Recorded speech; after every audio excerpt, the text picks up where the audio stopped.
ஆண்டவராக இயேசு கிறிஸ்து நாமத்தினாலே மீண்டும் இந்த சண்டே ஸ்பெஷல் வழியாக உங்களை சந்திப்பதில் மிகுந்த சந்தோஷம். இந்த நாளிலே கூட நாம் கர்த்தருடைய வார்த்தைக்கு நேராக கடந்து போகிறோம். ஒரு வசனத்தை வாசித்து நாம் கர்த்தருடைய வார்த்தைக்கு நேராக கடந்து போவோம். வெளிப்படுத்தின விசேஷம் 2ஆம் அதிகாரம் 18வது வசனத்தில் தியத்தீரா என்கிறதான சபைக்கு கர்த்தர் சொல்லுகிறதான ஒரு வார்த்தை. தியத்தீரா சபையின் தூதனுக்கு நீ எழுத வேண்டியது என்னவெனில், அக்னி ஜுவாலை போன்ற கண்களும் பிரகாசமான வெண்கலம் போன்ற பாதங்களும் உள்ள தேவகுமாரன் சொல்லுகிறதாவது அப்படின்னு இருக்கு. இந்த தேவகுமாரன் சொல்லுகிறதாவது அப்படிங்கிறதான ஒரு தலைப்பில் தான் நாம் இன்னைக்கு பார்க்க போகிறோம். கர்த்தருடைய வார்த்தைக்கு கடந்து போவதற்கு முன்பதாக நாம் கண்களை மூடி தேவ சமூகத்தில் ஆண்டவரை நோக்கி பார்க்க போகிறோம். சர்வ வல்லமையுள்ள எங்கள் ஆண்டவரே, இந்த அருமையான நேரத்திற்காக உமக்கு ஸ்தோத்திரம்.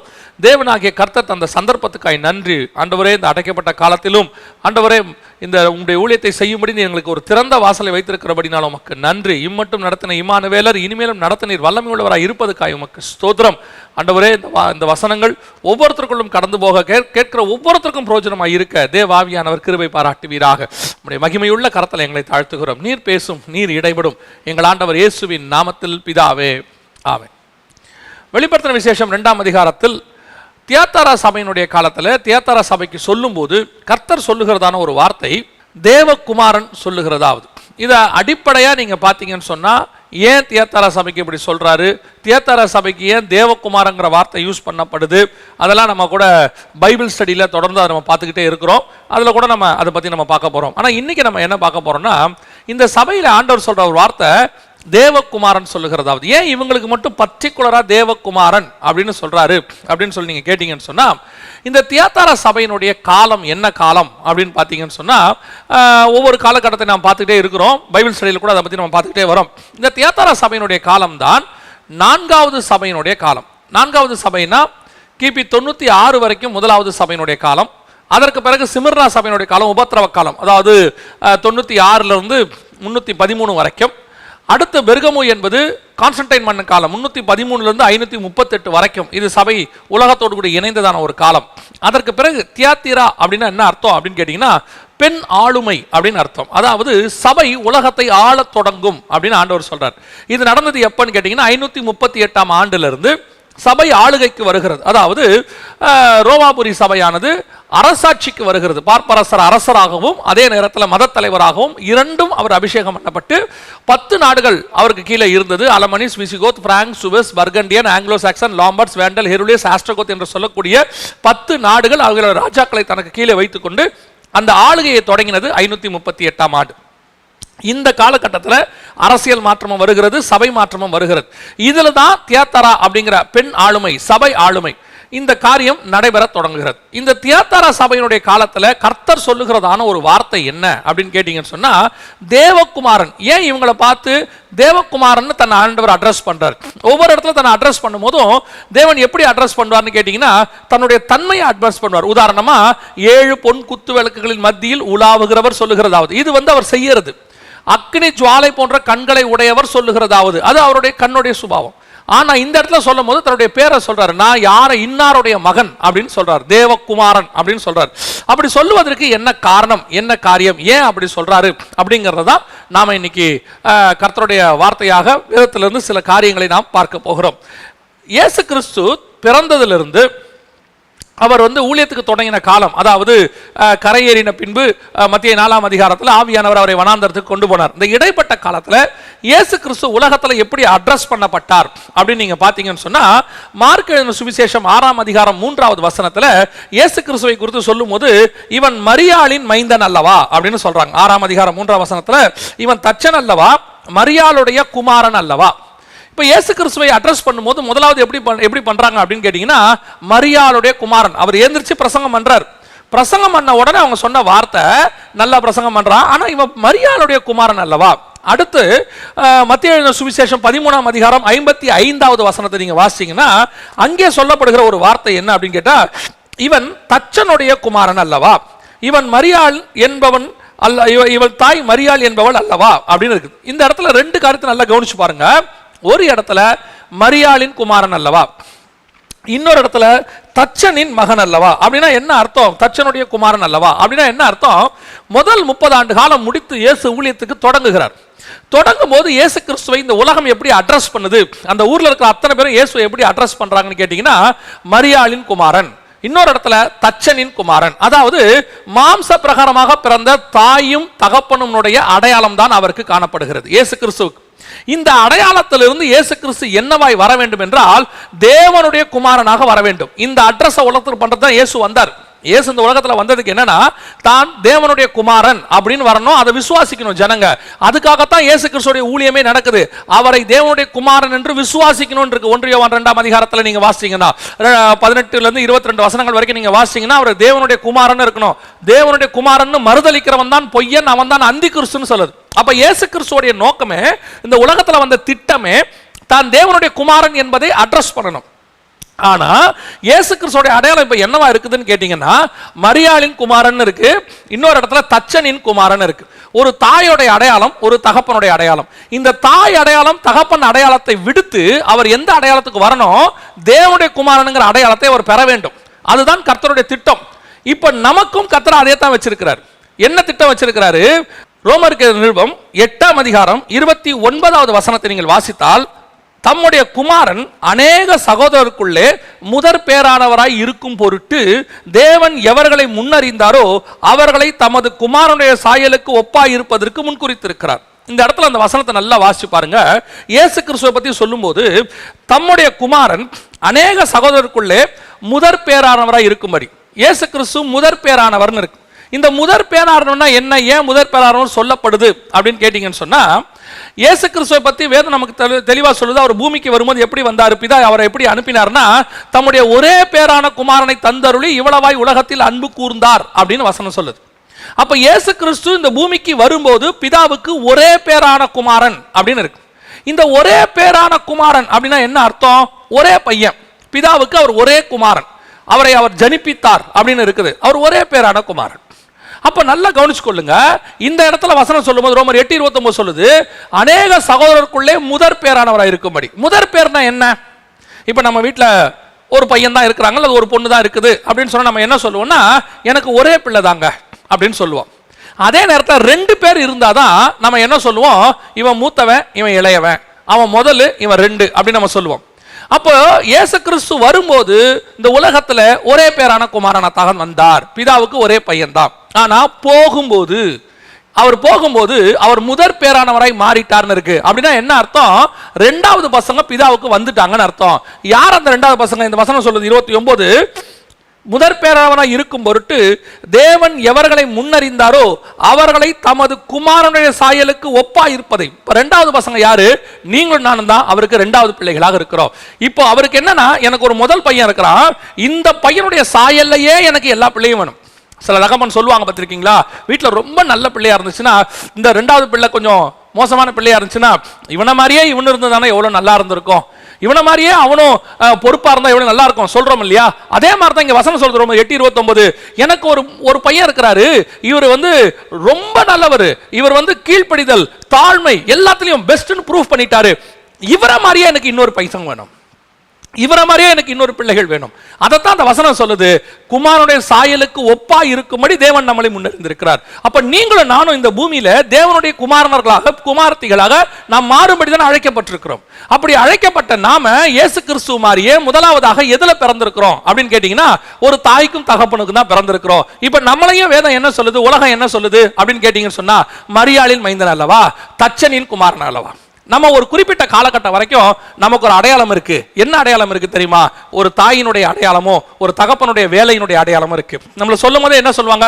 இன்னாருடைய மகன், இந்த வேலை செய்யறாரு அவருடைய மகன், அவர் இந்த டாக்டருடைய பையன், இன்ஜினியருடைய பையன், இப்படி சொல்லும் போது நம்மள என்ன சொல்றாங்க? முடிவெற்றவருடைய பையன், அந்த வேலை செய்யறாரு அவருடைய பையன், இப்படிதான் நம்ம அட்ரஸ் பண்றாங்க. இந்த அட்ரஸ் தான் நமக்கு ஆரம்ப கால அட்ரஸ், இதுல தான் நம்ம வந்தோம். ஆனால் இந்த அட்ரஸ் மாறணும், இந்த அடையாளம் தொலையணும். இந்த அடையாளம் மாறி நாம் அடுத்த கட்டத்துக்கு போகணும். எந்த கட்டத்துக்கு போகணும்? தேவனுடைய குமாரன் என்று அழைக்கிற இடத்துக்கு போகணும்.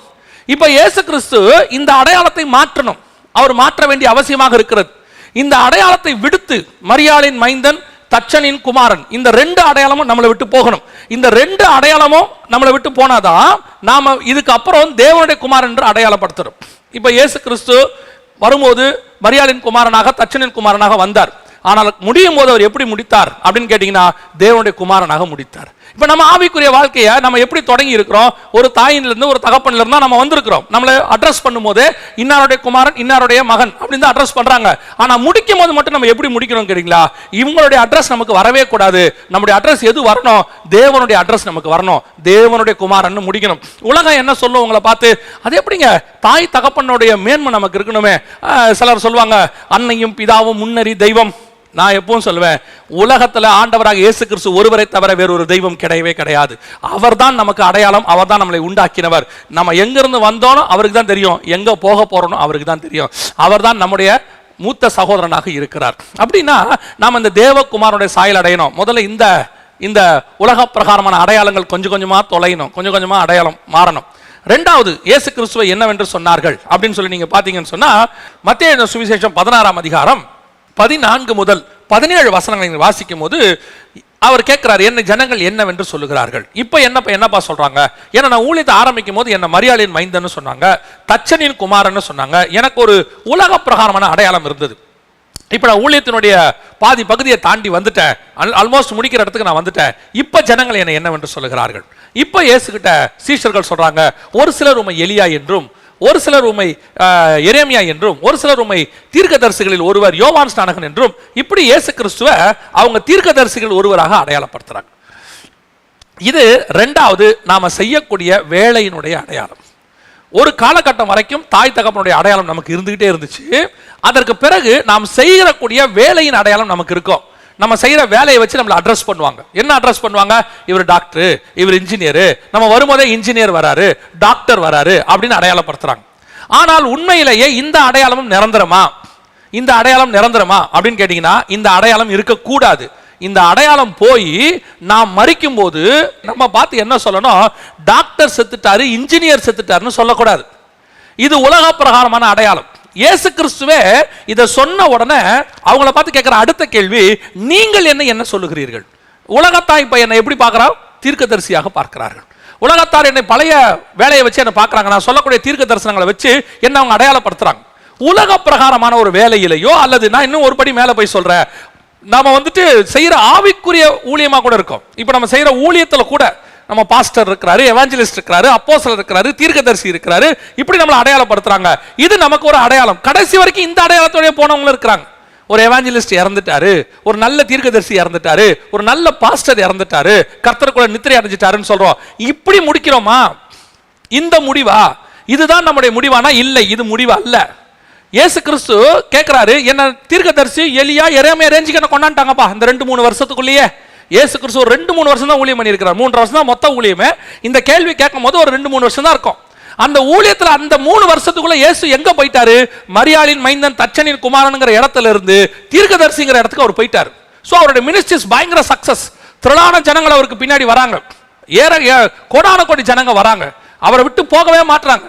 அவர் பிரசங்கம் பண்ணி முடிச்சா அடுத்த பிரசங்கத்துக்கு ரெடியா நிக்கிறாங்க. அப்ப அவருடைய கீர்த்தி சீரியா தேசம் எங்கும் பிரசித்தமாயிற்று, எல்லா தேசத்துக்கும் பிரசித்தமாயிற்று. அப்ப ஜனங்கள் வர தொடங்கிட்டாங்க. ஆனா இப்ப இயேசு கிறிஸ்து என்னவா அட்ரஸ் பண்ணப்படுறாரு? தீர்க்கதரிசிகளில் ஒருவராக அட்ரஸ் பண்ணப்படுகிறார். ஆனா இப்ப இயேசு கேட்கிறாரு, என்னை நீங்கள் யார் என்று சொல்லுகிறீர்கள்? இதுதான் அடுத்த கேள்வி. இன்னைக்கு நம்மளை எப்படி அடையாளம் பண்றாங்க? நம்முடைய வேலை பார்க்குற வேலையை வச்சா?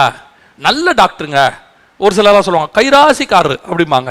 ஒரு சிலர் சொல்லுவாங்க அவர் பெஸ்ட் இன்ஜினியருங்க, அவர் ரொம்ப உண்மையும் உத்தமமாக கட்டி கொடுப்பாரு. ஒரு சிலர் சொல்லுவாங்க நல்ல ஊழியக்காரரு, அவர் சத்தியத்தை பேசுவாரு. இன்னும் சில பேர் சொல்லுவாங்க அவர் காசுல உண்மை உள்ளவர், அவருடைய ஊழியம் ரொம்ப உண்மையும் உத்தமமான ஊழியம், அந்த பாஸ்டர் அருமையா சபை நடத்துவாரு. இப்படி நமக்கு ஒரு அடையாளம் அட்ரஸ் இருக்குது. ஆனால் இந்த அட்ரஸோடு கூட நாம் திருப்தி ஆகக்கூடாது. இயேசு கிறிஸ்து திருப்தி ஆகவில்லை. இயேசு கிறிஸ்து கேட்கிறாரு, அவங்க சொல்றது இருக்கட்டும், நீங்கள் என்ன யார் என்று சொல்லுகிறீர்கள்? நான் தீர்க்கதரிசிங்கிற நல்ல பட்டத்தை வாங்குறதுக்கு இந்த உலகத்துக்குள்ள வரல. நான் வந்தது தேவனுடைய குமாரனை நிரூபிக்கிறதுக்கு வந்திருக்கிறேன். இன்னைக்கு நாமும் அப்படித்தான் வந்திருக்கிறோம் இந்த உலகத்துக்கு. உங்களே என்னை ஆண்டவர் கொண்டு வந்தது நல்ல நம்ம வேலையில நல்ல பேரை வாங்குறதுக்கு. பேரை வாங்கி இந்த உலகத்துல, அதான் சொல்வேன், இந்த உலகத்துல நீங்க எவ்வளவு பெரியதான ஒரு பிசினஸை தொடங்கி ஒரு கோடீஸ்வரனாகி அந்த பிசினஸ் சக்சஸ் பண்ணி அந்த பிசினஸ்ல நீங்க ராஜாவாக கூட மாறுங்க, உங்களுக்கு ஈக்குவலா ஒருத்தர் இல்லைங்கிற அளவுக்கு கூட வந்துருங்க. ஆனால் இந்த அடையாளம் ஒரு நாள் தொலைந்து போகும். இந்த அடையாளம் உங்களுக்கு பரலோகத்தில் நிரந்தர இடத்தை கொடுக்காது. இந்த அடையாளம் ஒரு நாள். ஏன்னா இன்னைக்கு நம்ம பிரயாசம் என்ன பண்றோம்?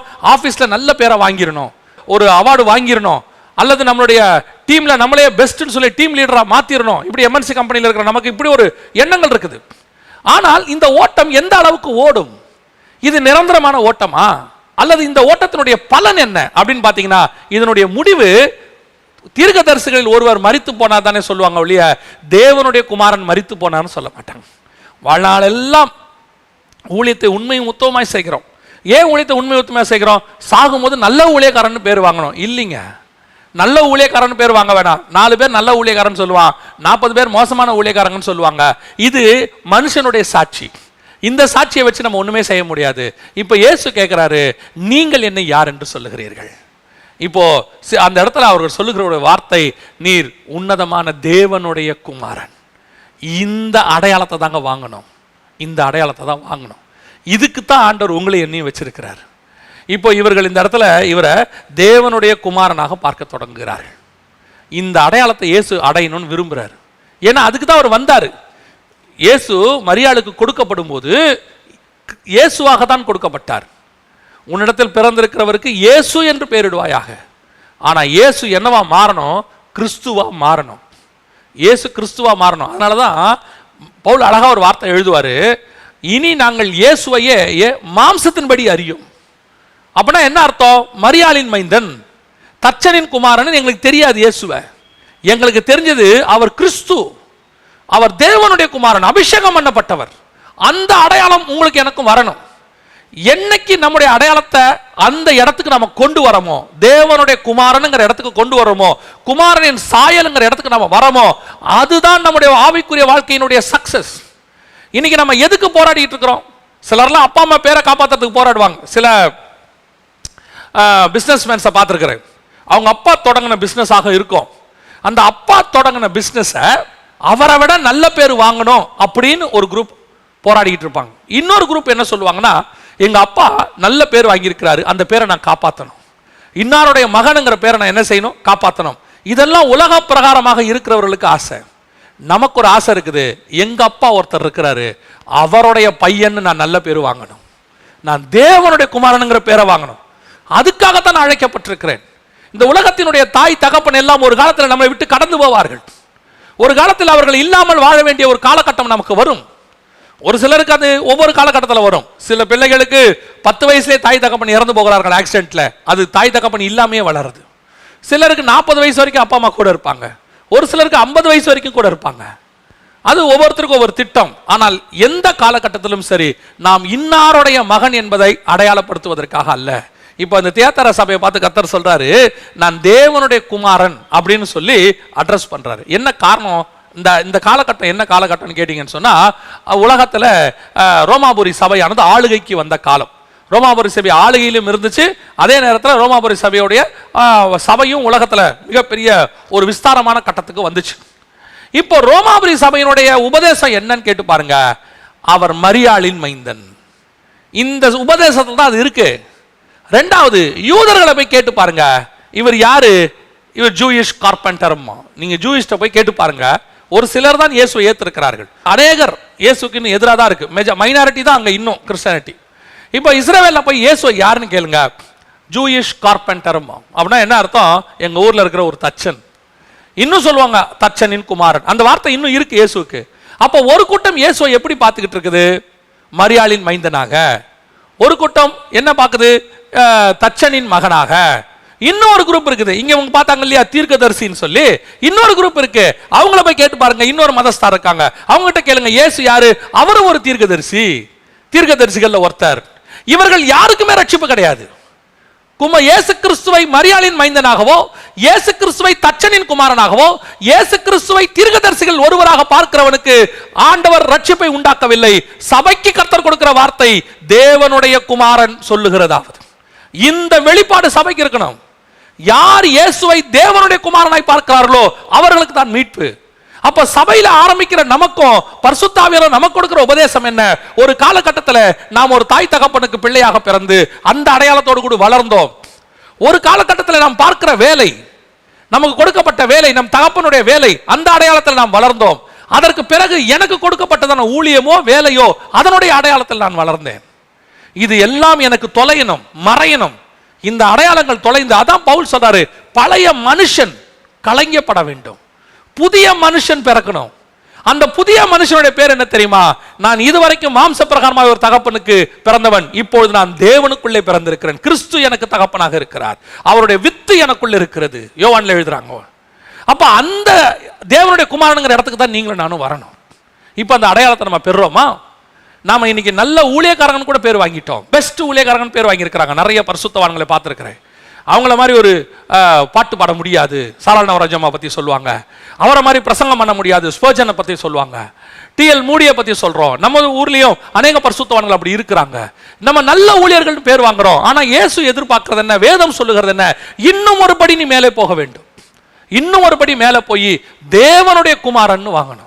எப்படி இயேசு கிறிஸ்து ஒரு மாம்சத்தில் பிறந்து முடிக்கும் போது தேவனுடைய குமாரனாய் முடித்தாரோ, அதே போல நீங்களும் நானும் ஆரம்பிக்கும் போது ஒரு தாய் தகப்பனுடைய பிள்ளையாக ஆரம்பித்து முடிக்கும் போது தேவனுடைய குமாரன் முடிக்கணும். இந்த தேவனுடைய குமாரன் என்பதை நாங்கள் எப்படி அட்ரஸ் பண்ணணும், அல்லது எப்படி தான் நாங்கள் அதை நிரூபிக்கணும், அதான் அடுத்து மிக முக்கியமாக நம்ம பார்க்க போறோம். தேவனுடைய குமாரனாகணும், தேவனுடைய குமாரனாகணும்னு சொல்றீங்களே, நாங்கள் தேவனுடைய குமாரனாக எப்படி ஆகிறது? இப்ப இயேசு கிறிஸ்துவை தேவனுடைய குமாரன் யார் சொன்னது, எப்படி சொன்னாங்க அப்படின்னு சொல்லி நீங்க பாத்தீங்கன்னு சொன்னா, 4 பேர் இயேசு கிறிஸ்துவை தேவனுடைய குமாரன்னு சொல்றாங்க. 4 பேர் பைபிள்ல இயேசு கிறிஸ்துவை தேவனுடைய குமாரன்னு சொல்றாங்க. இந்த 4 பேரும் கொடுத்த அந்த ஸ்டேட்மெண்ட், யார் இயேசு கிறிஸ்து எதை அக்செப்ட் பண்ணி கொண்டார், மிச்சம் 3 பேர் சொன்னதுக்கு அவர் என்ன பதில் சொன்னார். இப்ப நம்ம தேவனுடைய குமாரனுங்கிறத நிரூபிக்கணும், அல்லது தேவனுடைய குமாரன் என்பது தான் முடிக்கணும்.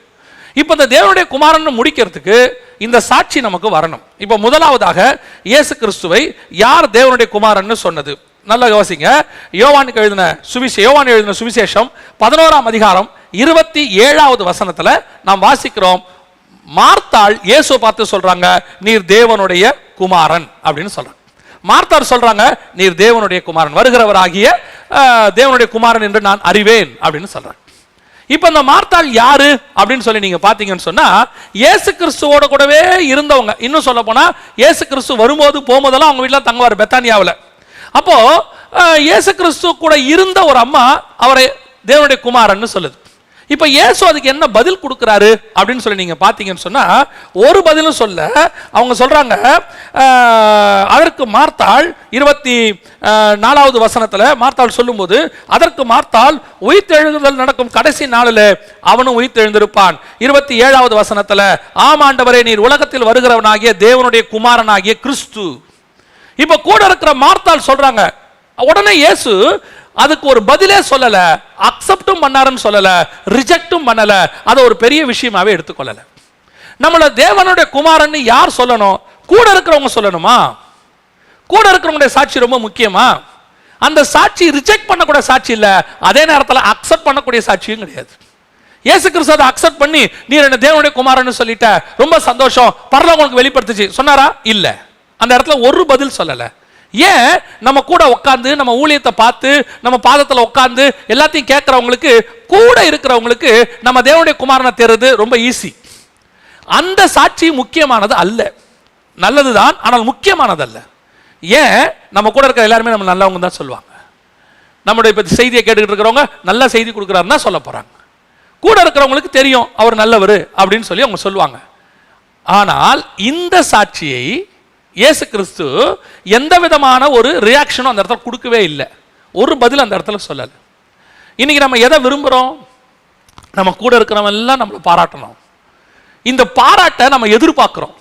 ஊழியத்தின் ஆரம்பத்தில் வரும்போது சில செய்திகளை கொடுக்கும்போது, நான் நடந்ததை தான் சொல்றேன், உள்ளதை நான் சொல்றேன். சில செய்திகளை கொடுக்கும்போது ஒரு சிலர் வந்து சொல்லுவாங்க, ரொம்ப நல்லா இருந்தது பிரதர், இப்படி ஒரு சத்தியத்தை நாங்கள் கேட்கவே இல்லை, புதுசாக இருந்துச்சுன்னு. அடுத்த செய்தி கொடுக்கும்போது அந்த சாட்சி அதை எதிர்பார்க்க தொடங்கணும். ரொம்ப நல்லா இருந்துச்சு அப்படின்னு அவங்க சொல்லணும். அப்போ இருதயத்துக்குள்ள அவங்க ஏதாவது சொல்லாமல் போயிட்டாங்கன்னா ஒரு எண்ணம், ஐயோ அப்போ இன்னைக்கு செய்தி சரியில்லை போல, அவங்க எதுவும் சொல்லலையே.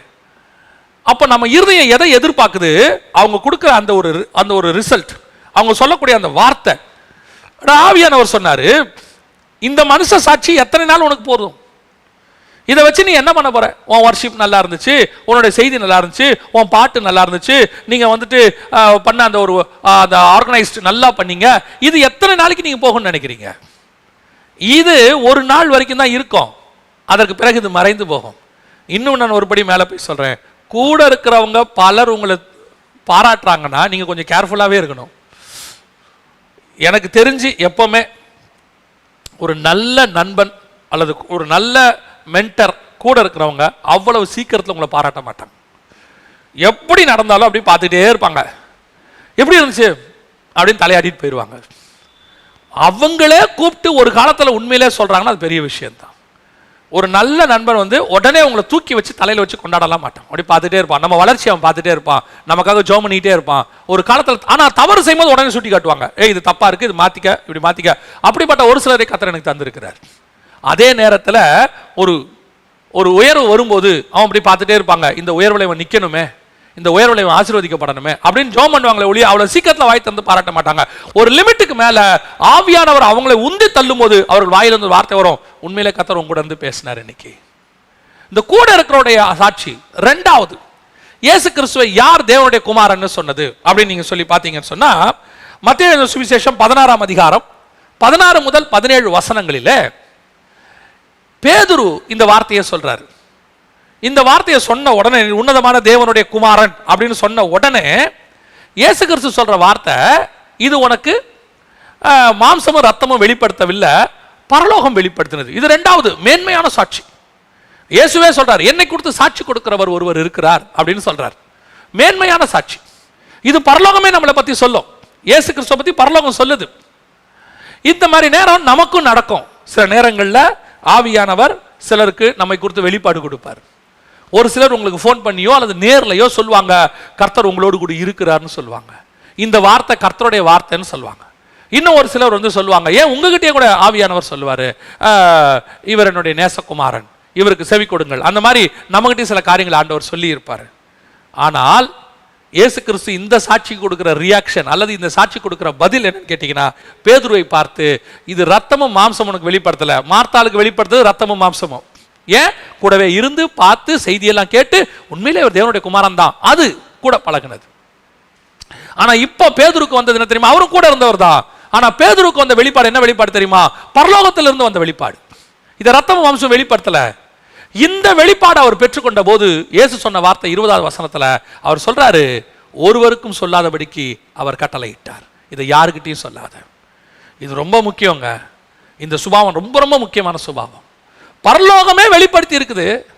ஆனா இயேசு சொல்றாரு, இப்ப யார்கிட்டையும் என்ன செய்யாதீங்க, இதை சொல்லாதீங்க. ஏன், பரலோகம் அட்ரஸ் பண்ணி அந்த அட்ரஸை நீ வெளியே கொடுத்து நான் ரீச் ஆக வேண்டிய அவசியம் எனக்கு இல்லை, அது தேவையில்லை. இது பரலோகம் உங்களுக்கு சொன்னது, அவ்வளவுதான். இப்போ கொஞ்சம் யோசிச்சு பாருங்க, நமக்கு பரலோகம் யாரோ ஒருத்தர் மூலமா ஒரு காரியம் சொல்லுதுன்னு வச்சுக்கோங்க. உங்க மூலமா ஒருத்தருக்கு அற்புதம் நடந்திருக்குது, அவர் வந்து ஆண்டவர் அவருக்கு ஒரு வெளிப்பாடு கொடுத்துருக்கிறாரு, இவர் உண்மையான ஊழியர், உண்மையும் முத்தம் ஊழியர்னு சொல்லிட்டாருன்னு வச்சுக்கோங்க. இப்போ அவரும் வந்து உங்ககிட்ட சொல்றாரு, ஆண்டவர் உங்களை பத்தி எனக்கு சொன்னாருங்கய்யா, உங்க கூட ஊழியத்தில் சேர்ந்துக்க சொன்னாரு, நீங்க உண்மையும் முத்தம் உள்ளவர்னு சொன்னாரு. உடனே நம்ம என்ன பண்ணுவோம் தெரியுமா, ஒவ்வொரு ஸ்டேஜ்லயும் அவரை கூப்பிட்டு ஒரு 10 நிமிஷம் சாட்சி கொடுங்க. என்ன சாட்சி கொடுக்கணும், ஆண்டவர் உங்களுக்கு என்ன சொன்னாரோ அப்ப சொல்லுங்க. நான் இந்த ஊழியத்துக்கு எப்படி வந்தேன் என்றால், பிரதரை உண்மையும் உத்தமும் உள்ளவர் என்று கர்த்தர் சொன்னார், அதை கேட்டு வந்தேன். ஒவ்வொரு ஸ்டேஜ்லயும் இதை. இப்ப நாம என்ன சொல்லுவோம், நான் சொல்லல, ஆண்டவர் சொன்னதாக அவர் சொன்னாரு, சொன்னது உண்மைதான். ஆனால் அந்த சாட்சியை ப்ரொபகண்டா பண்ண வேண்டிய அவசியம் நமக்கு கிடையாது. உங்களையும் என்னையும் உயர்த்தி வெளியே கொண்டு வந்து நம் பேரை பெருமைப்படுத்துவது பரலோகத்தின் வேலை, உங்க வேலையும் என் வேலையும் கிடையாது. இன்னைக்கு ஒரு சாட்சி கிடைச்சிருச்சுன்னு போதும், உடனே புக்கு. ஒரு சாட்சி கிடைச்சிருச்சுன்னா போதும், உடனே சிடி போட்டு உடனே அங்கங்க பாருங்க நம்ம ஊழியத்தின் மூலமாக. ஐயோ, சில நேரங்களெல்லாம் சிலர் செய்யறதை பார்க்கும்போது ஆச்சரியமாக இருக்கிறது. எல்லாத்தையும் செஞ்சு முடிச்சுட்டு சாட்சி சொல்லுவாங்க. அவங்க வந்து சொல்லுவாங்க, ஐயோ பிரதரால தான் நாங்கள் இவ்வளவு தூரம் வந்தோம், பிரதர் இல்லாட்டி முடியாது, பிரதர் தான் எங்களுக்கு இப்படி எல்லாம் செஞ்சாரு, எல்லாம் செஞ்சு முடிச்சு கடைசியா ஊர்கா மாதிரி கர்த்தருடைய கிருபை. பிரதர் வந்து முழுக்க பிரதர் பேரை சொல்லி முடிச்சுட்டு அதுக்கப்புறம் கடைசியா கர்த்தருடைய கிருபை. கர்த்தர் செய்தது உண்மை, நீங்கள் சொன்ன தீர்க்க தரிசனம் நடந்தது உண்மை, உங்கள் மூலமாக அற்புதம் நடந்தது உண்மை, தேவன் உங்களை குறித்து சாட்சி கொடுத்தது உண்மை, இதுல எந்த மாற்று கருத்தும் கிடையாது. ஆனால் அதை ப்ரொபகண்டா பண்ண வேண்டிய அவசியம் உங்களுக்கும் எனக்கும் கிடையாது. அப்படி பண்றவனை அதட்டணும், வேண்டாம் போதும். நான் சொல்லுவேன், சிலர் உங்களை புகழும் போது உங்களுக்குள்ள ஒரு கூச்ச சுபாவம் வரணும், நமக்கே ஒரு மாதிரி டெலிகேட்டா இருக்கணும். 4 பேர் எதிரில் வந்துட்டு ஐயா இவரை போல உண்டா இளவாள தண்டானோன்னா ஐயோ ஸ்டாப் ஸ்டாப் ஸ்டாப் அப்படி சொல்லிடணும். இமிடியேட்டா ஸ்டாப், வேற வேலையை பாருங்க. ஏன்? உங்களுடைய புகழ்ச்சியும் தேவையில்லை. உங்களுக்கு ஒருவேளை கர்த்தரே வெளிப்படுத்தி இருந்தாலும் உங்க கூடயே வச்சுக்கோங்க. அதை நீங்க வேற யாருக்கும் சொல்ல வேண்டிய அவசியம் கிடையாது. இன்னைக்கு மனுஷரால் வருகிற புகழ்ச்சியை எதிர்பார்க்கிறோம். ஓ அவர் இப்படி இவர் இப்படின்னா அதை உட்காந்து அப்படியே சந்தோஷமா கண்களில் ஒரு பெருமையோடு கூட இவருடைய ஊழியத்தை பார்த்து அப்படின்னோட நம்ம கண்ணில் ஒரு பெருமை இல்லைங்க, வரக்கூடாது. நமக்கு எப்படி இருக்கணும் தெரியுமா? இந்த சாட்சி எல்லாம் நிரந்தரமான சாட்சி கிடையாது. இன்னைக்கு உன்னை உயர்த்தி பேசுகிற மனுஷன் ஒரு காலத்தில் தூக்கி கீழே போடுவதற்கும் வாய்ப்பு இருக்கிறது. உன் கூடவே இருந்து உங்களை உயர்த்துகிற மனுஷன் நாளைக்கு தூக்கி போட மாட்டான்னு என்ன அர்த்தம்? அதான் நான் எப்பவும் சொல்லுவேன். கூட இருந்து இவர் இருந்தா நான் இருப்பேன், இவர் செத்தா நான் செத்தேன்னு ஒருத்தன் சொல்றாங்கடா, அவர் தான் உங்களை சாவடிக்க போறாருன்னு அர்த்தம். நிறைய பேர் அப்படி சொல்லுவாங்க. ஓ இவர் இல்லாட்டி நான் இருக்க மாட்டேன். நான் எத்தனையோ பேர் சாட்சி, நான் சபைகளுக்கு நிறைய சபைகளுக்கு போவேன். அந்த சபைகளில் உட்காந்து கேட்கும் போது நான் பார்த்துருக்கிறேன். சிலர் வந்து சாட்சி மைக்கில் சொல்லுவாங்க, பாஸ்டர் இருந்தால் தான் நாங்கள் இருப்போம், பாஸ்டர் இல்லாட்டி நாங்கள் இருக்க மாட்டோம், பாஸ்டரால தான் எங்கள் குடும்பமேம்பாங்க. பாஸ்டருக்கு ஒரே சந்தோஷமா இருக்கும். அவங்க போனவுடனே பாஸ்டர் எங்கிட்ட சொல்லுவார், இந்த குடும்பம் ரொம்ப உண்மையும் உத்தமமான நினச்சிப்பேன், இவன் என்னைக்கு திருப்பி அடிப்பான்னு தெரியாதே. ஒரு 6 மாதம் கழிச்சு பாஸ்டர் ஃபோன் பண்ணுவார், பாஸ்டர் அன்னைக்கு ஒரு குடும்பம் சாட்சி கொடுத்தாங்களே, ஆமாம் அவங்க எங்களுக்கு விரோதமாக எழும்பி 10 பேரை கூப்பிட்டு போயிட்டான். அதான் மனுஷனுடைய சாட்சி நிரந்தரம். எல்லாரையும் நான் அப்படி சொல்லலை, யாரும் தப்பா எடுத்துக்க வேண்டாம், எல்லாரையும் நான் அப்படி சொல்லலை. அப்படி மனுஷர்கள் நம்மை குறித்து சாட்சி கொடுக்கும் போது, உயர்த்தும் போது, பெருமைப்படுத்தும் போது அப்படியே ஸ்டாப் பண்ணணும். வேண்டாம், இருக்கட்டும், பரவாயில்ல, சந்தோஷம், உங்களுடைய வச்சுக்கோங்க, நீங்க வச்சுக்கோங்க, எனக்காக ஜெபம் பண்ணுங்க, நல்லது. இதை உடனே நம்ம பெருமையா எடுத்துக்கிட்டு சந்தோஷமா எடுத்துக்கிட்டு நம்ம 4 பேர்ட்ட போயிட்டு இன்னைக்கு அவர் எப்படி சொன்னாரு தெரியுமா, நம்மளை எப்படி உயர்த்தினார் தெரியுமா, அதை ஒரு CD போட்டு, அதை ஒரு புக்கு போட்டு, உடனே அதை நம்ம புக்கில் சாட்சியா போட்டு அந்த லெட்டரை எடுத்து பிரிண்ட் பண்ணி, இதோ இந்த மாவட்டத்திலிருந்து நம்மை குறித்து ஒரு சகோதரி சொல்லி இருக்கிற சாட்சி பாரீர். எதுக்கு? எதுக்கு? நம்மை குறித்து சாட்சி கொடுக்கிறவர் ஒருவர் இருக்கிறார், அவர் கொடுக்கணும் சாட்சி. அந்த சாட்சி மெய்யான சாட்சியாக இருக்கிறது. இவ இயேசு கிறிஸ்துவுக்கு பரலோகமே வெளிப்படுத்துது பாருங்க. பரலோகம் வெளிப்படுத்தின பிறகு இயேசு சொல்றாரு, வேண்டாம் அமைதியாரு, நீ இதை யார்ட்டையுமே சொல்லாதப்பா, இந்த சுபாவம் நமக்கு வரணும். யாராவது புகழ்ந்தாங்கன்னா உடனே சொல்லுங்க, வேணாம் ஸ்டாப், போதும், சந்தோஷம், ஜெபம் பண்ணீங்கன்னு சொல்லுங்க. ஏன் தெரியுமா? வெள்ளிக்கு குகையும் பொண்ணுக்கு புடமும் மனுஷனுக்கு புகழ்ச்சியுமே சோதனைன்னு வேதவசனம் சொல்லுது. மனுஷனுக்கு இருக்கிற மிக பெரியதான விஷயத்துல ஒண்ணு புகழ்ச்சி. ரொம்ப கேர்ஃபுல்லாக இருக்கணும். 3வது, யார் இயேசுவை குறித்து சாட்சி கொடுத்தார்கள்? தேவனுடைய குமாரன்னு சொன்னாங்க. மத்தேயு சுவிசேஷம் 8ஆம் அதிகாரம் 29வது வசனத்தை நீங்கள் வாசிப்பீர்களானால் அங்கே ஒருத்தர் சாட்சி கொடுக்கிறாங்க. யார் தெரியுமா? ரொம்ப ஆச்சரியமா இருக்கு. பிசாசு சாட்சி கொடுக்குது. பிசாசு சொல்லுது, அங்க வந்து சொல்லுது, தேவனுடைய குமாரனே எங்களை வேதனைப்படுத்த வா வந்தீர். இது மோசமான சாட்சி. ரொம்ப ரொம்ப கேர்ஃபுல்லாக இருக்கணும். முதல்ல நம்மளை பத்தி தேவனுடைய குமாரன் இயேசு கிறிஸ்து தேவனுடைய குமாரன் நிரூபிக்க தான் வந்திருக்கிறாரு. ஆனா இப்போ முதல்ல சொன்னது மார்த்தாள். இயேசு அமைதியா இருக்கிறார். ஏன்னா அவங்க வேத வசனத்தெல்லாம் கூட இருந்து கேட்டு அதனால தெரிஞ்சுக்கிட்டாங்க. 2வது சொன்னது பேதுரு. பரலோகம் வெளிப்படுத்துச்சு, ஆண்டவர் சொல்லி இருக்கிறாரு. இப்ப சொன்னாரு, நீ அமைதியாரு, இதை வெளியே சொல்லாத. ஆனா 3வது சொன்னது யார் தெரியுமா? பிசாசு. நம்முடைய எதிரிகள் நம்மை புகழுவார்கள். இந்த எதிரி புகழும் போது ரொம்ப கேர்ஃபுல்லா இருக்கணும். எதிரி புகழும் போது ரொம்ப ரொம்ப கேர்ஃபுல்லாக இருக்கணும். இவங்க பிசாசு சொன்னவன்னு இயேசு சொன்ன வார்த்தை அதட்டினார். அந்த இடத்துல நீங்க வாசிச்சு பார்த்தீங்கன்னு சொன்னா மார்க் 3, 11, 12, லூக்கா எழுதின சுவிசேஷம் 4ஆம் அதிகாரம் 41வது வசனம், இந்த 2 இடத்துலையும் பாருங்க, இயேசு அவைகளை அதட்டினார். பிசாசுகள் வந்து உயர்த்தும் போது, அவரை புகழும் போது அமைதியா இருக்கும்படி கர்த்தர் அதட்டினார். அவங்ககிட்ட என்ன சொன்னாரு? யார்கிட்டயும் சொல்லாதப்பா, அன்பா சொன்னார், யார்கிட்டயும் சொல்ல வேண்டாம், இது பரலோகம் வெளிப்படுத்துச்சு. ஆனா இங்க என்ன சொல்றாரு தெரியுமா? அதட்டினார். ஸ்டாப். இன்னைக்கு நமக்கு என்ன இருக்கு? எதிரிகள் புகழும் போது சந்தோஷம்.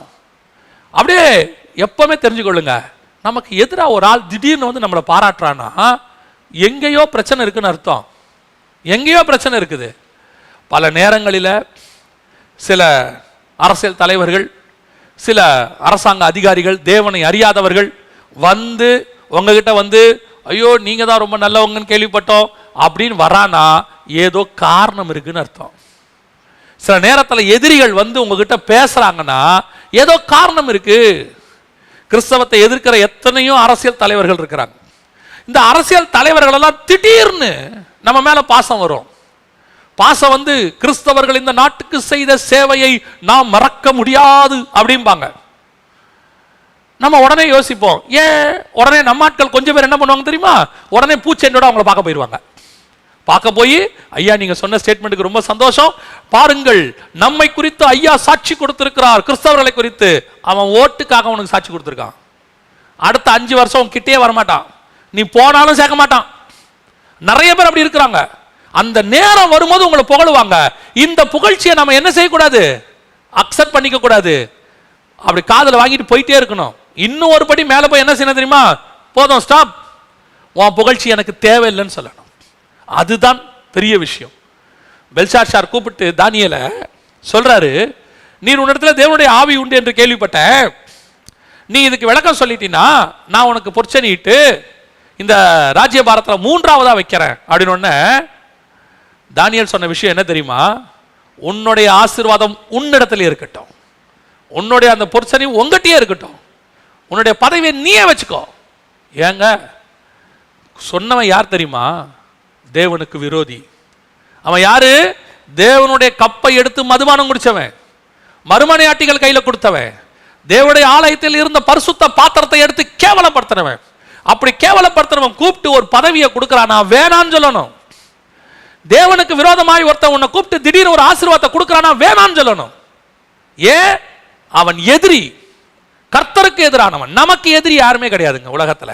நம்ம எல்லாரும் நேசிக்கும்படி கொண்டு வந்தோம். ஆனா பிசாசு சத்ரு. பிசாசினுடைய புகழ்ச்சி ஒரு நாள் அக்செப்ட் பண்ணக்கூடாது. திடீர்னு உங்களுக்கு விரோதமான ஒரு ஆள் வந்துட்டு மனம் மாறிட்ட, மனம் திரும்பிட்ட அப்படின்னா கொஞ்சம் கேர்ஃபுல்லாவே இருங்க, கொஞ்சம் கேர்ஃபுல்லாவே இருங்க. யாரையும் நீங்க குற்றப்படுத்த வேண்டாம், அதே நேரத்தில் கேர்ஃபுல்லா இருங்கன்ற அதைத்தான் சொல்ல வரேன். இன்னைக்கு சில நேரங்களில் வந்துட்டு இயேசுவை அறியாதவர்கள் வந்து ஒரு புகழ்ச்சியை கொடுத்த உடனே அதை உடனே எடுத்து புரொபகண்டா பண்ணி, ஐயாவே நம்மளை பாராட்டி இருக்கிறாரு, இந்த ஏரியா கவுன்சிலர் நம்மளை பாராட்டுறாரு, இந்த ஏரியா வார்டு மெம்பர் நம்மளை பாராட்டுறாரு, நம்மளை முதலமைச்சர் பாராட்டுறாரு, பிரதமர் பாராட்டுறாரு. பாராட்டட்டும், அது அப்படியே இருக்கட்டும். நம்மளை யார் பாராட்டணும் தெரியுமா? பரலோகம் பாராட்டணும். அந்த பாராட்டு தான் மெய்யான பாராட்டு. இன்னைக்கு இந்த உலகத்தில் எதிரிகள் கொடுக்குற பாராட்டை விரும்புகிறவங்க ஒரு கூட்டம் இருக்கிறாங்க. உலக பிரகாரமாக ஒரு பதவியை வாங்கிடணும்னு ஒரு ஆசை இருக்குது, அதற்கு அவர்களோடு கூட சேர்ந்து கொள்ளுகிற ஒரு கூட்டம் இருக்கு. நான் சொல்றேன், தேவன் கொடுக்கிற அந்த புகழ்ச்சி, அந்த ஆசீர்வாதம் அல்லது அந்த சாட்சி தான் மெய்யான சாட்சி. கடைசியா இயேசுவை தேவனுடைய குமாரன் சொன்னது யார்? மத்தேயு சுவிசேஷம் 27ஆம் அதிகாரம் 54வது வசனத்துல ஒரு சம்பவம் நடக்குது. இயேசு இப்போ சிலுவையில் அறையப்பட்டுட்டாரு. இயேசுவை அங்க கொண்டு அரைஞ்சிட்டாங்க, இறந்து, அதாவது நித்திரை அடைஞ்சிருக்கிறாரு. அந்த இடத்துல அவரை சிலுவையில் அறைந்தவர்களும் 100க்கு அதிபதியும் அவரை பார்த்து ஒரு காரியம் சொல்றாங்க. அந்த வசனம் ரொம்ப அற்புதமான வசனம். மத்தேயு சுவிசேஷம் 27ஆம் அதிகாரம் 54வது வசனத்தை நீங்க வாசிங்கன்னா, அதிபதியும் அவனோடு கூட இயேசுவை காத்திருந்தவர்களும் பூமி அதிர்ச்சியையும் சம்பவித்த காரியங்களையும் கண்டு மிகவும் பயந்து, மெய்யாகவே இவர் தேவனுடைய குமாரன். இப்ப இந்த சாட்சியை சொல்லும் போது இயேசு திருப்பி பேசவே இல்லை பாருங்க. என்னங்க இது ஒரு கேள்வி, இயேசு எப்படிங்க பேச? அவர் செத்துட்டாரே. அதுதான் உண்மையான சாட்சி. உன்னுடைய மரணத்தில், உன்னுடைய ஆவில, உன்னுடைய மாம்சத்தில் நீ மரித்து போய், நானா லிட்டரலா மரணத்தை சொல்லல, மாம்சம் மரித்து போய் நம்ம மூலமா நடக்கிற கிரியைகளை கண்டு இந்த ஆவிக்குரியவர்கள் மேல இந்த உலகத்துக்கு ஒரு பயம் வரணும். அவன் சொல்றது, பயந்து மெய்யாகவே இவர் தேவனுடைய குமாரன். எலியாவை பார்த்து ஏன் தேவ மனுஷன் சொன்னாங்க தெரியுமா? எலியா மேல ஆகாபுக்கு ஒரு பயம் இருந்தது. அதான் நான் சொல்லுவேன், கர்த்தர் நமக்கு ஒரு அபிஷேகத்தை கொடுத்திருக்கிறார். இந்த அபிஷேகத்தினுடைய பலன் என்ன தெரியுமா? உங்களை அறியாமலேயே உங்க மேல ஒரு பயத்தை அவர்களுக்கு உண்டு பண்ணும். அது ஸ்பிரிச்சுவல் பயம், உலக பயம் இல்லை. இப்ப பாருங்க, ஏரோது யோவான் ஸ்நானகனை கண்டு பயந்திருந்தான், ஆகாப் எலியாவை கண்டு பயந்திருந்தான். இப்ப எலியா ஆகாப்பை கூப்பிடுறாரு, தேவன் சொல்றாரு நீ போய் ஆகாப்பை பாருன்னு. எலியா சொல்றாரு ஆகாப்பை வர சொல்லுங்கிறார். ஆகாப்பு வந்தானா இல்லையா? ரதத்தை எடுத்துக்கிட்டு ஒரு தீர்க்கதரிசி ஒத்த ஆளை பார்க்க வனாந்தரத்துக்கு, அந்த இடத்துக்கு அவன் வந்தானா இல்லையா? வரான். இதுதான் அபிஷேகம். உங்க மேல ஒரு அபிஷேகம் இருக்கும்னா ராஜ்யபாரம் உனக்கு நேராய் திரும்பும். இப்ப தூக்கி சாத்ராக் மேஷாக் ஆபேத்நேகோ உள்ள போட்டாச்சு. அவன் சொல்றான் தைரியமா, நீர் வச்ச சிலையை வணங்க முடியாதியா, தேவன் என்னை காப்பாற்றுவார். காப்பாத்தாம போனாலும் வணங்க முடியாதியா. முடிவு என்ன தெரியுமா? நேபுகாத்நேச்சார் முகங்குப்புற விழுந்தான்னு இருக்கு. ராஜ்யபாரம் உனக்கு முன்பாக முடங்குப்புற விழும். இதுதான் கர்த்தர் வச்சிருக்கிற அபிஷேகம். இயேசு கிறிஸ்துவ ஏரோது கூப்பிடுறாரு. இயேசு சொல்றாரு, வர முடியாது என்று நரிக்கிட்ட போய் சொல்லு.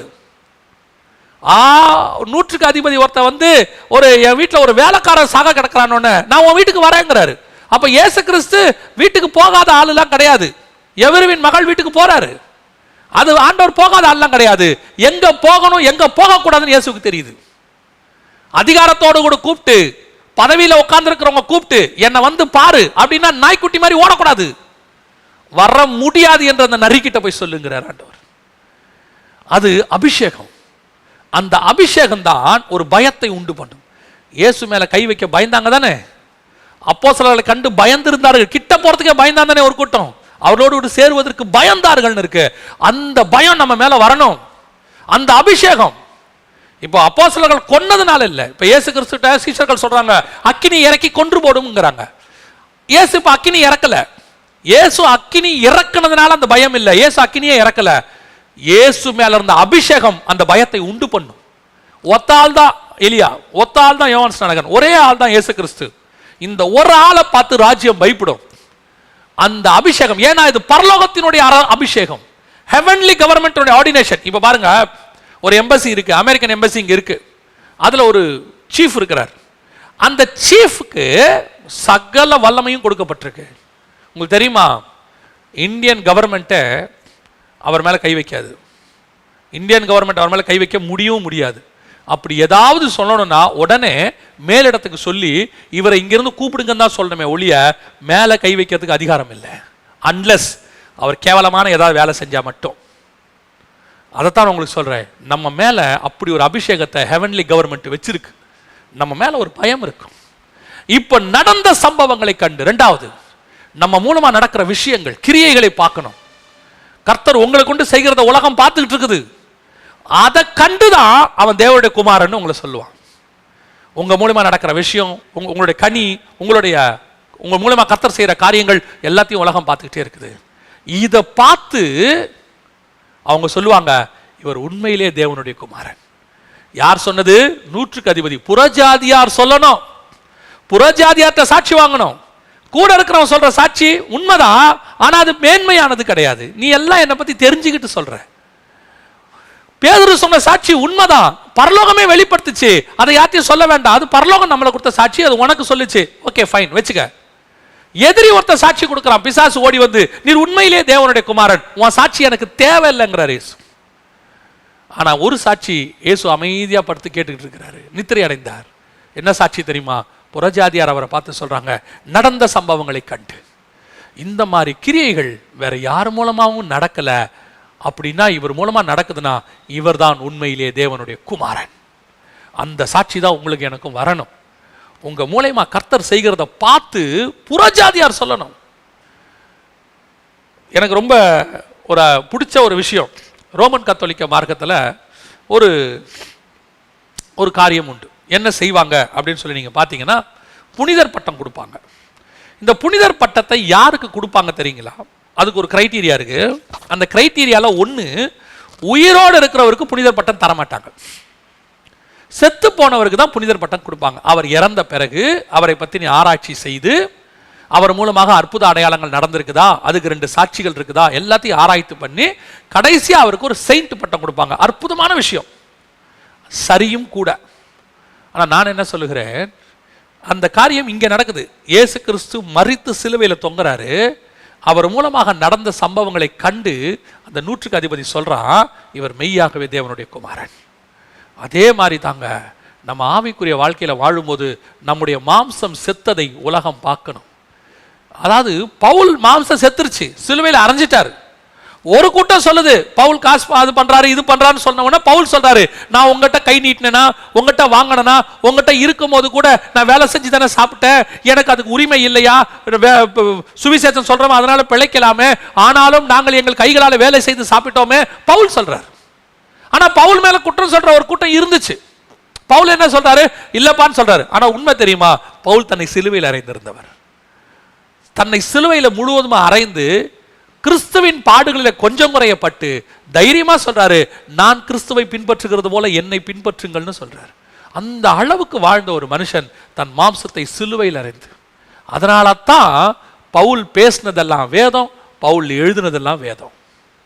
பவுல் சாதாரணமாக உட்காந்து எபேசுக்கு ஒரு லெட்டர் எழுதுறாரு, பவுல் தீத்துக்கு ஒரு லெட்டர் எழுதுறாரு, தீமோத்தேயுக்கு 2 லெட்டர் எழுதுறாரு. ஏப்பா நான் சிறைச்சாலையில் இப்படி இருக்கிறேன், நீ இந்த மாதிரி இருந்துக்க. இது தீமோத்தேயுக்கு பர்சனலாக கொடுக்கப்பட்ட அட்வைஸ், தீத்துக்கு பர்சனலாக கொடுக்கப்பட்ட ஒரு அட்வைஸ். ஆனால் பர்சனலாக அவன் பேசினது வேதமாக மாறுதுன்னா அவன் தன்னைத்தானே சிலுவையில் அறைந்து தன் மாம்சத்தை உயிரோடு இருக்கும் போதே சாகடிச்சிருந்தான். அந்த சாகடிப்பு தான் அவன் உன்னதமான தேவனுடைய குமாரன். அந்த இடத்துக்கு அவன் வந்துட்டான். அதனால தான் அவன் சொல்றான், கிறிஸ்துவின் சாயல்ல கொஞ்சம் முறை நான் வந்துட்டேன், கிறிஸ்துவின் பாடுகளில் கொஞ்சம் முறை நான் பட்டுட்டேன், என்ன பின்பற்று, நீ கிறிஸ்து கிட்ட போயிடலாம். இயேசு சொன்ன வார்த்தை, என்னை பின்பற்றி வா நித்திய ஜீவனை சுதந்திரிக்கலாம். அதுக்கு இவன் சொல்றான், என்ன பின்பற்று இயேசு கிட்ட போயிடலாம். அப்படின்னா அவனுடைய வாழ்க்கை எப்படிப்பட்டதாக இருக்கு பாருங்க. நீங்களும் நானும் அந்த சாட்சியை வாங்குவதற்காகத்தான் இப்ப இருக்கிறோம். அதுக்கு தான் கர்த்தர் நம்மளை அழைச்சிருக்கிறார். இன்னைக்கு நம்ம எதை விரும்புறோம்? ஒரு கூட்டம் இயேசு கிறிஸ்துவ மரியாளின் மைந்தன் சொல்லிட்டு அலையுது, ஒரு கூட்டம் இயேசுவ தச்சனின் குமாரன் சொல்லிட்டு அலையுது, ஒரு கூட்டம் இயேசுவ தீர்க்கதரிசின்னு சொல்லிட்டு அலையுது. நீங்களும் நானும் மட்டும்தான் தேவனுடைய குமாரன் சொல்லிட்டு இருக்கிறோம். இவர்கள் தான் திருச்சபையை சார்ந்தவர்கள். அதே தான் ஆண்டவர் நமக்கும் சொல்றாரு, நம்முடைய உலக பிரகாரமான மாம்ச பிரகாரமான தாய் தகவனுடைய அடையாளம் மறையணும், நம்முடைய மாம்சம் சிலுவையில் அறையப்பட்டு பழைய மனுஷன் களையப்படணும். 2வது, கர்த்தருடைய அபிஷேகம் பண்ணி இந்த கனமான ஊழியத்துக்கு கூட கொண்டு வந்திருப்பாரு. நீ தீர்க்கதரிசியா இருக்கலாம், அப்போஸ்தலரா இருக்கலாம், நீங்க வந்துட்டு எவாஞ்சலிஸ்டா இருக்கலாம், பாஸ்டா இருக்கலாம், வாட் எவர் இட் இஸ். இந்த அடையாளம் உலக பிரகாரமாக ஒரு வேலையாக ஒரு ஊழியமாக உங்களுக்கு கொடுக்கப்பட்டது. இது நிரந்தர அடையாளம் அல்ல. இந்த அடையாளத்தையும் தாண்டி நீங்களும் நானும் வாங்க வேண்டிய ஒரு சாட்சி இருக்கிறது. அந்த சாட்சி என்ன தெரியுமா? தேவனுடைய குமாரன் சாட்சி வாங்கணும். குமாரனின் சாயலுக்கு ஒப்பாய் நீங்கள் நானும் மாறணும். 2வது பையங்கிற சாட்சியை வாங்கணும். அந்த சாட்சியை யார் மூலமா வாங்கணும் தெரியுமா? கூட இருக்கிறவங்க கொடுக்கறது ரொம்ப பெருசா எடுத்துக்க கூடாது. பரலோகம் வெளிப்படுத்துச்சுன்னு யாராவது சொன்னாங்கன்னா அதையும் பெருசா எடுத்துக்க கூடாது. எதிரிகள் சொன்னாலும் அதையும் பெருசா எடுத்துக்க கூடாது. எதை பெருசா எடுத்துக்கணும் தெரியுமா? நம்ம மூலமா நடக்கிற கிரியையை பார்ப்பாங்க, உலகம் பார்க்கணும். நம்ம மூலமா கர்த்தர் பேசுறத உலகம் பார்க்கணும். நம்ம மூலமா கர்த்தர் நடப்பிக்கிற காரியங்களை உலகம் பார்க்கணும். உங்க மூலமா கர்த்தர் நடப்பிக்கிற காரியங்களை கண்டு உங்கள் மாம்சம் செத்து இருக்கிறதை, அந்த மனுஷன் உண்மையிலேயே மாம்சத்தை செத்துட்டாங்க, அவன் நல்ல தேவ மனுஷன். எத்தனை பரிசுத்தவான்கள் அந்த சாட்சியை வாங்கி இருக்கிறாங்க தெரியுமா? எத்தனையோ பரிசுத்தவான்களை பார்த்து அந்த சாட்சி கொடுக்கப்பட்டிருக்குது. அவர் மேல எந்த தப்புன்னு சொல்லாதீங்க அப்படின்னு புறஜாதியார் சொல்லணும். ஒரு இடத்துல நடந்த சம்பவம் நான் சொல்லிட்டு முடிக்கிறேன். ஒரு இடத்துல நடந்த சம்பவம், ஒரு சபையை ஒரு ஊழியர் நடத்தி கொண்டிருந்தார். சின்ன சபை தான், ஒரு 25 பேர் வர சபை தான். அவர் நடத்தி கொண்டிருந்தார். அந்த ஏரியாவில் இருக்க ஒரு சிலர்கள் எல்லாம் கிறிஸ்தவ எதிர்ப்பு தீவிரவாதிகள். இவர்கள் எல்லாரும் என்ன செஞ்சாங்க? அந்த சபையை அடிச்சு உடைக்கணும், அந்த ஊழியக்காரனை கையை காலை உடைச்சு அந்த ஊரை விட்டு விரட்டணும்னு சொல்லி ஒரு 15-20 பேர் கட்ட கத்தியோடலாம் வந்துட்டாங்க. வந்து வெளியே வாடா அப்படின்லாம் சொல்லி அதெல்லாம் செஞ்சாங்க. திடீரென்று அந்த ஊழியக்காரர் உண்மையிலே வெளியே வந்தார். அவர் பேசத்தான் வந்தார். அவர் வந்து நிற்கிறாரு. திடீர்னு பார்த்தா அந்த கிராமத்தில் இருக்கிற 300-400 பேர் ஒன்றா கூடிட்டாங்க. கூடி அந்த 15 பேரை சூழ்ந்து, எதுக்கு இப்போ இவரை நீ வாடான்னு சொன்ன? எதுக்கு அவரை கேவலமாக பேசின? அந்த மனுஷன் யார் தெரியுமா? 20 வருஷமா அங்கே இருக்கிறாரு. எங்க யாருக்கிட்டையும் வந்து ஒரு தடவை கூட மதம் மாறுங்கன்னு சொன்னதே கிடையாது. இங்க இருக்கிற ஒரு சிலர் நாங்களா தான் மனம் திரும்பி இயேசுவை ஏற்றிருக்கிறோம். அவர் மேல ஏதாவது கையை வச்ச நீ கிராமத்தை விட்டு வெளியே போக மாட்டேன்னு சொல்ல போது அவர்கள் மிரண்டு போய் வெளியே போனார்கள்.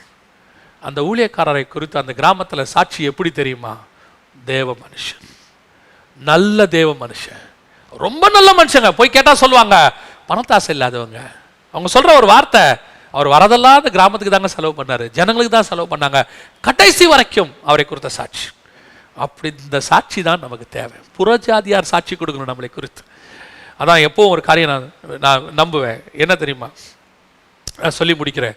நம்ம சபைக்கு நம்மளை குறித்து சாட்சி யார் கொடுப்பா தெரியுமா? தூரத்தில் இருக்கிறவங்க கொடுப்பாங்க.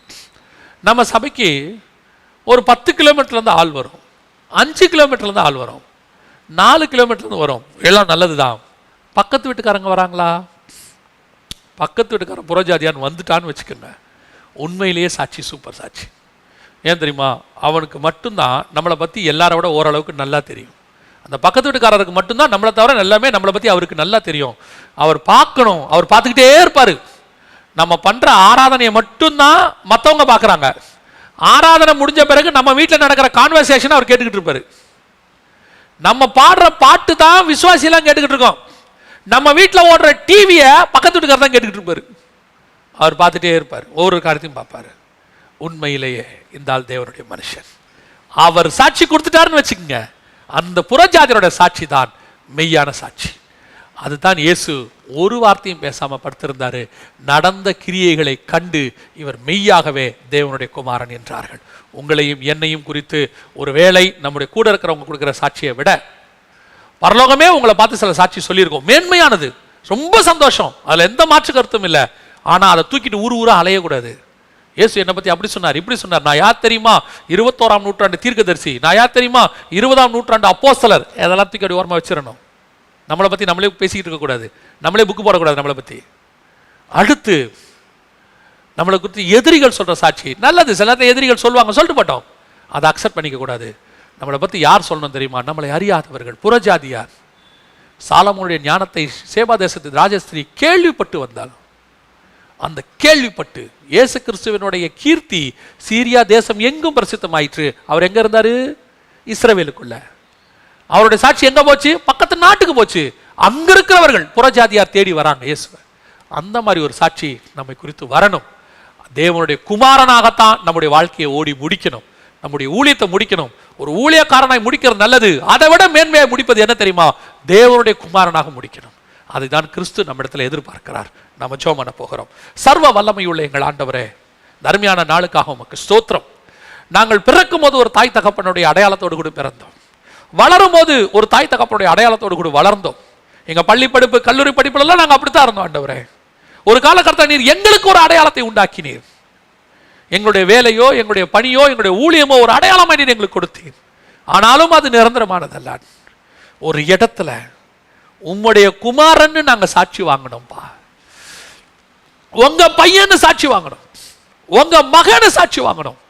அந்த சாட்சியும் உம்மை அறியாத புறஜாதியார் வாயிலிருந்து வாங்கணும். அப்படிப்பட்ட ஒரு ஆவிக்குரிய வாழ்க்கையை நாங்க வாழணும் ஆண்டவரே. மற்றவங்க எங்க கூட இருக்கிறவங்க எங்களை பத்தி நல்லா பேசுறாங்க, கேவலமா பேசுறாங்க, அதை பத்தி எங்களுக்கு கவலையே இல்லை ஆண்டவரே. எங்களை பத்தி புறஜாதியார் சாட்சி கொடுக்கணும், அதுவும் நடந்த சம்பவங்களை கண்டு கொடுக்கணும், அதுவும் பயந்து கொடுக்கணும். கிருபை பாராட்டுங்கப்பா. அப்படி ஒரு ஆவிக்குரிய வாழ்க்கை வாழ்ந்து நாங்க எங்க ஓட்டத்தை முடிக்க எங்களுக்கு கிருபை தான். நாங்களும் 10ஓட 11 வாழ்ந்தோம், நாங்களும் ஒரு ஓட்டத்தை ஓடணும், ஏதோ ஒரு லைஃபை வாழ்ந்து முடிச்சோன்னு முடிக்காம நாங்க முடிக்கும் போது தேவனுடைய குமாரனாக முடிக்க எங்களுக்கு கிருபை பாராட்டும். இது எங்கள் ஒவ்வொரு நாள் ஜெபமாக மாறட்டும். கேட்கிற ஒவ்வொருத்தரும் தேவனுடைய புத்திரராக மாறட்டும். ஆவியானவரே, நம்முடைய மகிமையுள்ள கரத்துல தாழ்த்துகிறோம். எங்களை அவ்விதமாய் மறுரூபமாக்கும். மற்றவங்களுடைய சாட்சி எங்களுக்கு வேண்டாம்பா, நீர் மகிமைப்படணும். எங்கள் ஆண்டவர் இயேசுவின் நாமத்தில் பிதாவே, ஆமென்.